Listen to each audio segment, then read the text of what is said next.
Hey guys, welcome to the Comics and Coffee podcast. We're your hosts, Moses Lopez and Ricardo Feliciano. This is Volume 1, Issue 3.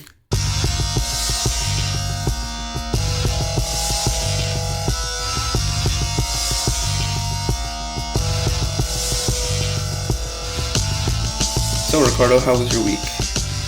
My week was pretty dull. Last show, I think we talked about Siren Cafe and how I launched that. Yeah. So I don't know if I did mention at the time, but I set the birthday for Siren Cafe on Twitter, like in the bio section, the profile. Mm-hmm. And because Siren Cafe launched that day, I set the birthday for that day. So Siren Cafe was 0 at the time. Yeah, because it just started, right? Turns out you don't want to do that on Twitter because Twitter has a policy that you have to be 13 years or older to have an account. Even though they suggest in the bio to set a birthday for your cat, business, project, whatever, I set the birthday and Siren Cafe was now 0 days, 0 years old, and Twitter suspended my account for not being of age. So, yeah, that was not fun. I had to fill out a form, send a copy of my driver's license to them, wow. And they took 4 days to reinstate the account, which ruined my launch for Siren Cafe, so I was not happy about that. But they finally reinstated it, so 4 days later, the Twitter handle's up, so that's pretty good. But otherwise, we saw Ant-Man and The Wasp. That was the exciting part of my week, but we'll get into that shortly. What about you? My week, same thing, was pretty dull. Today, I found out that the new vice president of my job is coming to my store in 2 weeks, a week and a half, and me and my store manager both made a joke saying we're going to quit and then get rehired after the visit because we're both not looking forward to this.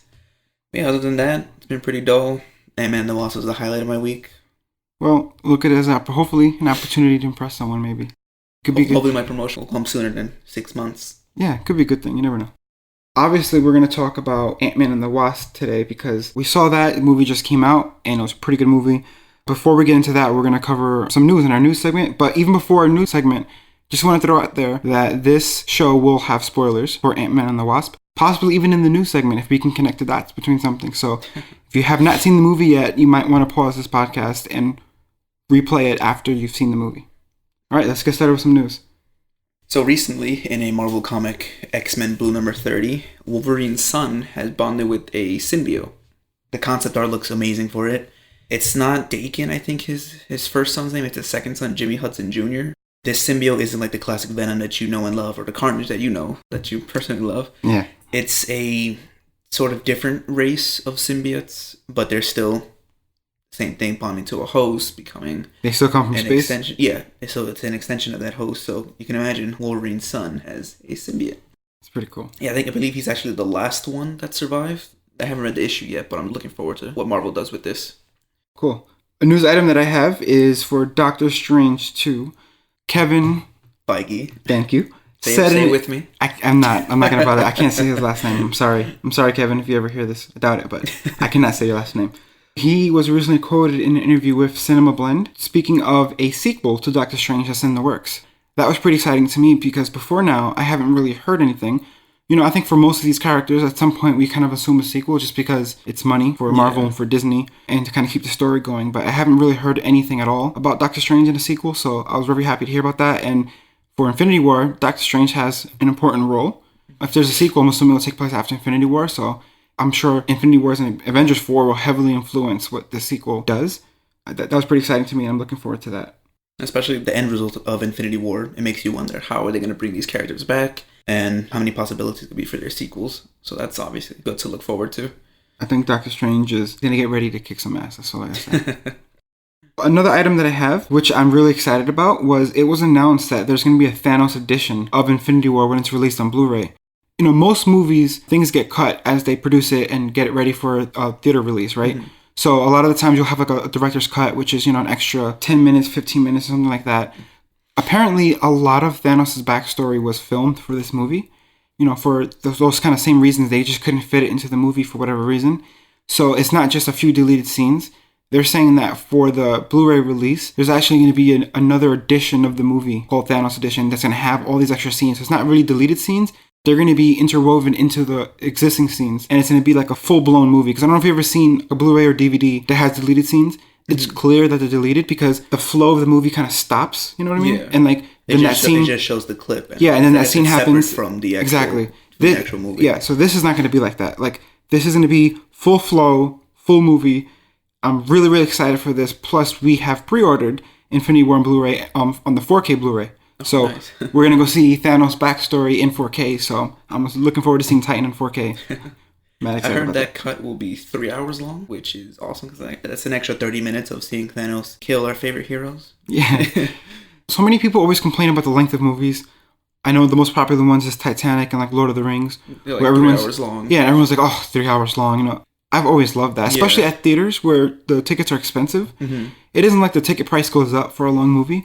As far as I can see, it's like you're getting a better bang for your buck. I was just when you get exactly when you get to watch these longer movies because you're paying the same ticket price, but you get to see much more movie and have more time to finish your popcorn and your large cherry Coke. So, well, obviously this is gonna be on Blu-ray, so it won't be in the movies. But I love longer movies as long as it's good. Yeah. If it's crap, it's a different story. But I think this is gonna be good. So those extra 30 minutes are welcome. What else is news items you have? So another piece of news for Marvel Comics is you're familiar with Howard the Duck, correct? Yeah. He appeared in some of the MCU movies. Yeah. He is now apparently called Juggerduck. What are you talking about? He basically becomes Juggernaut, but he's still a duck. Wow. You know, I was just going to make a joke and say, what is he, a cross between Juggernaut and himself? Yeah. And apparently it's not a joke. Most people think that Juggernaut is a mutant, but he actually gets his powers from a gem called Crimson Gem of... I honestly don't know how to pronounce this. Cyttorak? If anyone knows the correct way to pronounce it, they can obviously correct me. That's Cyttorak. Yes. However, that's pronounced. So he gets his powers from that, and it's hilarious seeing a giant duck. That, especially with Juggernaut being seen in Deadpool 2, which I highly doubt they're going to release him in the MCU, but that'll be hilarious to see. You ever heard that, I don't know if it's a limerick, I don't know what these things are called, but they always say, you know, would you rather fight 5 duck-sized horses or 1 horse-sized duck? I think Juggerduck's going to answer that question for us. I did not know that Juggernaut gets his powers from a gem. Am I crazy, or none of the X-Men movies ever reference that? None of the movies, no, definitely. And yeah, they don't reference that, and he's in the X-Men movie, so it's almost implying that he's a mutant. Yeah, that's why most people think he is a mutant, but I believe he goes, I don't want to say hiking, but he goes on like an archaeological adventure with his brother, and that's where he finds the gem, and that grants him the power to become Juggernaut. Interesting. Was he always that size? No. So the gem makes him bigger as well? Okay, he could be like a Hagrid kind of thing where he's just that size and powers. I don't know. What else you got? You know the Spider-Man Into the Spider-Verse movie is being released pretty soon. They added another voice actor to the cast list. Nicolas Cage is casted as Spider-Man Noir, which that's the black suit Spider-Man with the trench coat, with the guns, with the goggles. I don't know if you've ever seen that one. Yeah, I've seen it before, yeah. I can see Nicolas Cage doing the voice for that. He actually got his stage name drawing inspiration from Luke Cage, so I thought that was pretty interesting. And now, how'd you find that out? I actually didn't know that. I thought Nicolas Cage was his real name when I saw the article for him being casted as Spider-Man. So they mentioned that article? Yeah. I don't know much about him, especially like in his personal life, but couldn't imagine him reading Luke Cage comics. So. Yeah. I mean, he was in the Ghost Rider movies. Oh, so you know what? Yeah. He's no stranger to comic book movies. That's true. And funny enough, he named his second son Kal-El, which is Superman's birth name. Maybe I've misjudged Mr. Cage. His son is gonna either be bullied or praised at school. Yeah. Well, I guess I have this as a news item, but it kind of leads us into our main topic, which I guess we're somewhat ready for. Just to finish up the news, Brandon Davis from comicbook.com was quoted as saying Ant-Man and the Wasp is the best Marvel sequel. Even before seeing the movie, I want to call BS. I wrote this down before we actually saw the movie last night. Yeah. And I already want to say Captain America Winter Soldier is the best Marvel sequel. By far. Like, I don't know, we'll get into our main topic in like a second, but maybe Ant-Man's number 2, Ant-Man and the Wasp, if it's not Ragnarok. Because Ragnarok, I mean, it's a third sequel or second sequel? I don't know. I think they just it's call a third it a movie. trilogy. Yeah, it's a third movie, but it's a sequel. It's a sequel to the sequel. That was really good too. I'm sorry, Brandon, but I think you're wrong. Anyway, we'll get into it. So speaking of Ant-Man and the Wasp, let's get started with that. Let's start with your overall reaction. What you think of the movie? I thought it was great. I don't think it was the best sequel, but it was definitely a great movie. I feel like it's going to do well with reviews, with critics, and the box office. Maybe not as good as Black Panther, obviously, but I think it'll still do pretty good, and you can't go wrong with Paul Rudd. He is hilarious. He's an amazing actor. I thought it was really, really funny. What might be my favorite character, though, is Scott's daughter. She was hilarious, and she was, to me, the highlight of the movie. I love it, especially near the end when you see like everything happening on the news, her mother and the stepfather are just watching the news and they look horrified, and the camera like goes down to her and she's just smiling. Yeah. Honestly, I think it was a really good movie. I enjoyed it. In terms of just movies, it was well worth the money spent to go and see it. Even though it kind of got ruined. Yeah, talk about that too. So we saw this movie at AMC in Times Square, New York, which is one of their famous or infamous theaters. It was Empire 25. Yeah. AMC Empire 25. And we saw it there. One of the reasons why was because we saw it at the Dolby Theater, which if anyone's ever not experienced the Dolby Theater before, it's an amazing theater. It's kind of like IMAX where you have this extra large screen and it's a special experience, except not only is the visuals great, the Dolby Theater focuses on audio because it's Dolby. So they have these huge speakers on either side of the screen kind of going down the theater. And when you have like certain really loud noises that have a lot of bass, the seats vibrate. It's not in every individual seat, but there's just something under the row of seats, subwoofer or something like that, that you really feel the sound and the vibration from. And it makes it a great experience. Our first movie we saw there was Logan, right? Or at least my first movie was. It might have been your first Logan. one, yeah. And so I fell in love with the theater. So we saw it there, and halfway through the movie, 25% of the way through the movie, something like that. 5% maybe. Yeah, so the sound just cut off, so that kind of sucked. Despite that, the movie was still great. I really enjoyed it. We didn't really miss too much important information. Yeah, how do you think it compared against the original Ant-Man? Honestly, I thought it was better. With the original Ant-Man, it was definitely a good movie, but this one actually made me laugh more. Yeah, And I thought it was better. It was funnier. Like for me, it benefited off of Civil War and the other like Avenger movies because they made a lot of references to Captain America and events that happened. Yeah, so I think that it had the benefit of having that plot tie-in already. So there's more things to make jokes off of and more things to add backstory to certain events. So I think they were able to use that to their benefit and make a better movie out of it. I believe everybody has difficult names. Evangeline? Lilly? Yes. So she made news recently because of this movie? Yeah, her character is the first ever female character to be in the actual title of the movie. That's definitely a win for the female community, I guess. Yeah. Because up to now, I guess, we've had female characters in the name, but it was really only for their movie, like Wonder Woman and upcoming Captain Marvel, right? Yeah, but I believe hers is the first in the MCU. The first female character in the MCU to have her name in the title. Which, by the way, leads to something I wanted to talk about. So the title of this movie is Ant-Man and the Wasp. Yes. My assumption was that if it's Ant-Man and the Wasp, she is the Wasp, right? She has the suit, she has the wings. And apparently that's not the case, at least according to IMDb. So looking up the movie on IMDb, they actually have Michelle Pfeiffer, the mother, billed as the Wasp. Which kind of makes sense because from the first Ant-Man movie, she was the original Wasp. She was the one who first donned the suit, and the whole storyline and leads into the main storyline for this movie. But for some reason, like even in the trailers, you mostly see Hope, and I just assumed she would be the Wasp, and she's the one wearing the suit now. Is she really the Wasp? Is she really in the title? I mean, technically speaking, if you think about it, the movie is basically about the father and the mother, and the father is the original Ant-Man, and she's the original Wasp. That's a good point. Because the whole story is about him trying to get her back, and then showing everything that he goes through just to find a way to get her back in the quantum realm. So it could still be Ant-Man and the Wasp because it's probably referring to the father and the mother in a way. Yeah, I can see that. Yeah, that's basically the plot of the movie here. So if we want to go through the plot real quick, but once again, hopefully anyone listening has already seen this movie, so we're not spoiling it for them. But basically, pulling off the plot from the last movie, the wife, her name is Janet, she was trapped in the quantum realm when she went too small to defuse that was it an atomic bomb? I believe so. It just looked like a missile. So this whole movie is basically them trying to get her back. I think along the way we discover some effects that happens in the quantum realm, certain powers that are maybe derived from that, for example. And then the main villain here, I guess you can call it the main villain, is Ghost.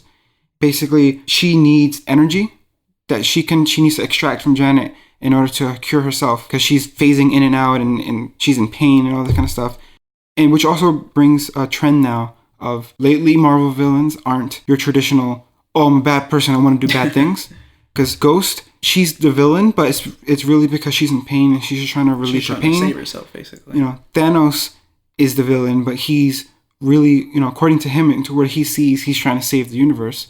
His way of saving the universe may not be the best way, but he believes it's the best way. And ultimately, he's trying to save the universe, and he thinks people should thank him. Yeah. And then Killmonger, same thing. I mean, he's possibly even more of a villain than the others. He kind of knows what he's doing is bad, I guess. But he's just trying to avenge his father and kind of bring back his legacy. So there's that. So one thing I'd like to mention is I am in love with the actress who played Ghost. When she first showed her face, I'm like, holy crap, this woman is gorgeous. She's played by Hannah John Kamen, something like that. Her last name is kind of weird. But when she was like smiling at Paul Rudd, touching his face, I'm like, oh, why can't that just be me? Holy crap, she's gorgeous. But yeah, she was just, like you said, I don't think she was the villain too much because she was just trying to save herself. Yeah.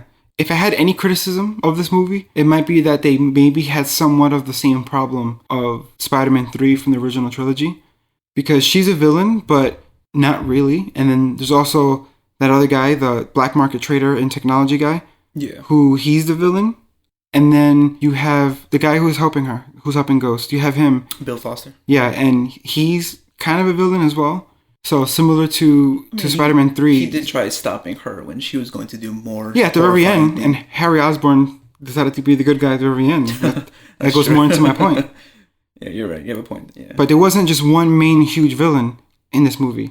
For example, so that part of that makes it, I think, hard to set up for a third movie.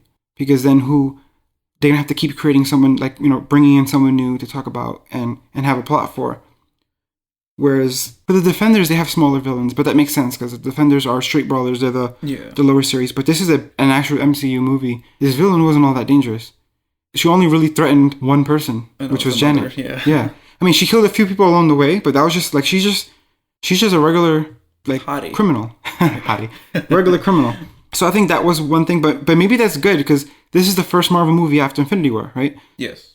Maybe this is what we needed. Maybe after everything that happened in Infinity War, everything that's going to happen in Avengers 4, maybe we needed a more relaxed, funnier movie that wasn't so serious and didn't have such a crazy, world-dominating villain to kind of have a change of pace.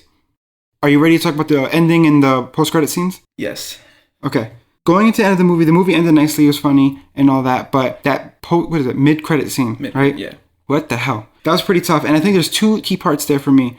The first thing was, I don't know how many people paid attention, in the mid-credit scene, Scott is going to the quantum realm, and he's going to collect Healing Agent, which they're going to bring back and use for Ghost. So I'm assuming what Janet did for her wasn't a permanent fix. Maybe it's going to be something now where she needs to constantly have Healing Agent in order to control herself and not be in pain. And maybe she can never fully be cured. Or maybe they just need enough Healing Agent for her to be cured. I'm not sure. Mm-hmm. And they don't really get into that in the movie. Anyway, so Scott suits up and he's going to the quantum realm. And as he's going, Janet's giving him a bunch of different advice. Do this, do that, pay attention to this. Yeah. And he's like, yeah, I've been there before. She says something. She says, watch out for the time warps. She goes, you don't want to go get into one of those because there's no way out. Yeah. Right? My ears perked up with that. And most importantly, because this scene ends with Scott being in the quantum realm.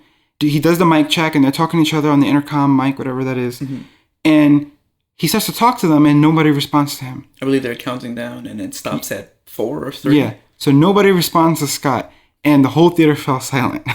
The camera finally goes back to the real world outside of the quantum realm and all you see is dust. Wow. We all knew this movie was going to take place before Infinity War, mm-hmm. but this movie ends at the end of Infinity War. This movie wraps up with both the Doctor, his wife Janet, Hope was there too, right? Yep, because she was the one doing the mic check. And then... So yeah, so from what we see in the scene, they're all dusted because we just see the dust. We don't see anybody else left. I believe there's 3 piles. Yeah, so we're now caught up to Infinity War, even in this movie, this timeline. And most importantly, there's been a lot of rumors about what's going to happen in Avengers 4. It's almost official, even though it's unconfirmed, that time travel is going to be a part of this movie. This rumor has come from everywhere now. Some people think it has something to do with the time stone, right? Yeah. But I don't. And the reason why I don't is because Thanos has it. Yeah. If they could have gotten a stone from him before, they would have. I don't see how they're supposed to get the time zone. I don't see how they could get the time zone from Thanos now, right? Janet says, watch out for the time warps. So we know time travel has something to do with Avengers 4. This movie is now caught up to Avengers 4. And we know that there's time warps inside of the quantum realm. Scott is now stuck in there. I think he's stuck in there. I don't know if he has the ability to get out himself. But if he doesn't, he's stuck in there in a place that has time warps. I have a strong suspicion that this doesn't have something to do with the plot line now for Avengers 4. Like perhaps he can't get out the quantum realm himself because Janet's gone and everybody else is gone. So he accidentally or purposely goes into a time warp and ends up seeing Captain America or Tony Stark or something like that from the past and talks to them and explains something's happening, this and that. I don't know exactly what happened, but I have a feeling these time warps in the quantum realm are going to have something to do with the next Avengers movie. Wasn't there already leaked photos of Ant-Man with Avengers 1 Captain America? I'm not sure. I remember seeing Avengers 1 Captain America only because of the colors of the suit. Yeah. I remember seeing that. I don't remember seeing the Ant-Man with him, though. I know in the first Ant-Man, he escapes the quantum realm on his own, so maybe he could do the same thing. He'll see that they're all gone. Do you think that because he was in the quantum realm, he wasn't affected by the dusting, or do you think it was just one of Thanos' random things? I think that it doesn't matter because he's alive, but it would probably be easier for Marvel to explain it as just he was the half that survived. Especially since he was with 4 people and 3 of them are gone. Yeah. While it's all possible, it's unlikely that all 4 of them would have dusted away. So I think that he just happens to be in half that survived. Okay. Ant-Man and Hawkeye were both missing from Infinity War. Both had families, so that kind of made sense. They were home with their families. And then in this movie, we see why, because he was on house arrest. He's all caught up. So I think, even if he does get out, if he sees what happens, he's going to be pissed. I think in Avengers 4 will be the most serious we'll ever see Ant-Man.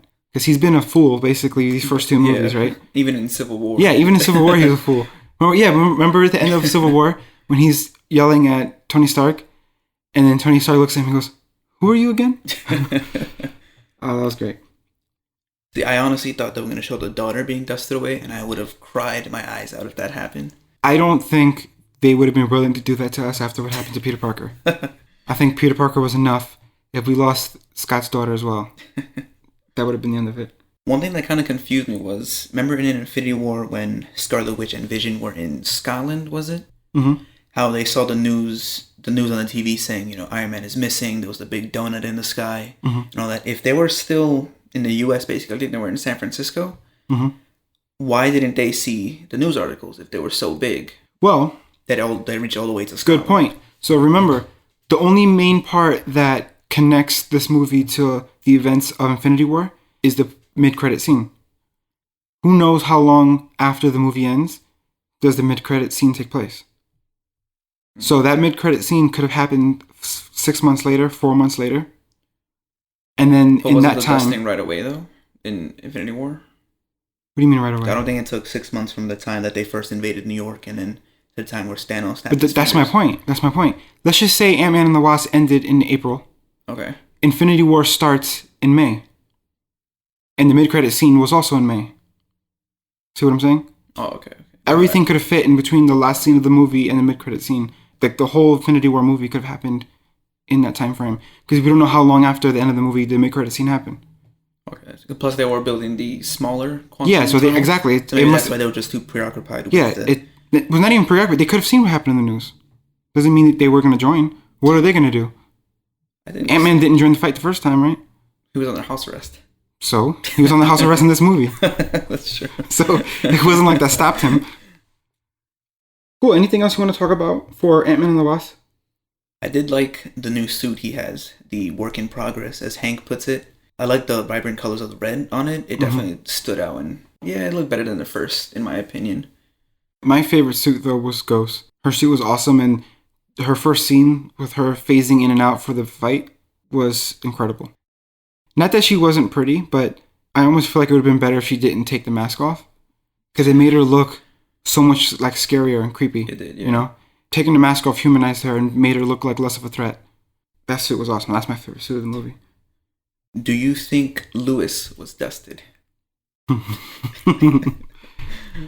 No. And the reason why is because, well, I guess it's possible. He's not necessary for Avengers 4. So that's fine. He could recap everything to Ant-Man. Yeah. Actually, that would be amazing. The way he always recaps everything that he did in the post-credit scene for Ant-Man 1, I believe. When he says, "Oh, we have a Spider-Man, or we got to climb some walls," and then when they gave him the truth serum, and now he spilled the beans and everything, they could do that for Avengers 4. Yeah. Where Scott comes out of the quantum realm and he tells him everything that happened. That'd be funny if he was in Avengers 4. And speaking of that, actually, Michelle Pfeiffer, who's Janet, who's the original Wasp, according to IMDb, she's also casted for Avengers 4. Not only will Ant-Man be in that movie, and I believe Hope will be in that movie, right? Yeah. She's actually been confirmed. I believe she confirmed herself that she does several scenes with Captain Marvel. So I'm excited to see how that plays out. So she'll be doing scenes with Captain Marvel in this movie. Wait, with Captain Marvel in Avengers 4 or in the Captain Marvel movie? Avengers 4. Avengers 4. So and her mother. So honestly, did not expect her mother to be. And I guess maybe with some of her... new powers. Yeah, exactly. Quantum realm powers, like, didn't really say what it's called yet or exactly. She did say several times how being in there for 30 years changed her. Mm-hmm. But they never exactly say what her powers are. Maybe that's also going to help, because I think the Avengers are going to need everything that they can get. Definitely. Cool. So as we get ready to wrap up, let's talk about our next show. So for issue 4, we know that so far everything has been heavily Marvel based, and that's mainly because I think both of us are big Marvel fans, right? Definitely. So, but we wanted to make sure we talk a little bit about DC as well. So for our next show, we are going to be covering the new Teen Titans live action TV show, because it's DC, not because it's going to be good. and the Teen Titans Go movie, which I'm actually very excited for. I think you don't like Teen Titans Go, right? Only because of them, we lost Young Justice. They're you good, give me that though. face. Don't worry, I wasn't going to tap the table. They're I was going to slam the table. There's a difference. Teen Titans Go, I don't like DC much. I don't really watch any of their TV shows, and Teen Titans Go is a cartoon, but it's such a funny show. I really like the show. It does have its moments. They're getting a movie. I'm really excited about that. And I know we're going to talk about this next show, but I remember I saw one of the, I don't know if it's not really a full trailer, but more of like a promo for the movie. And it ended with like the movie announcer voice saying, "The Teen Titans Go movie. Because if Aquaman can get a movie, so can we." And I thought that was hilarious. And that tells me all I need to know about this movie, and that I can't wait to see it. So we will be talking about those two things in our next show. You can find any show notes that we have, other episodes of this podcast, on comicsandcoffee.com. That's comics, the letter N, and the word coffee.com. For any questions or feedback, you can contact us on Twitter at comics_, the letter N, the word coffee. On Facebook at facebook.com/comicsandcoffee. And that's about it. Anything else for our listeners? As always, thanks for listening, and have a good time. Thanks, everybody. Bye. Bye. Piss off, Ghost!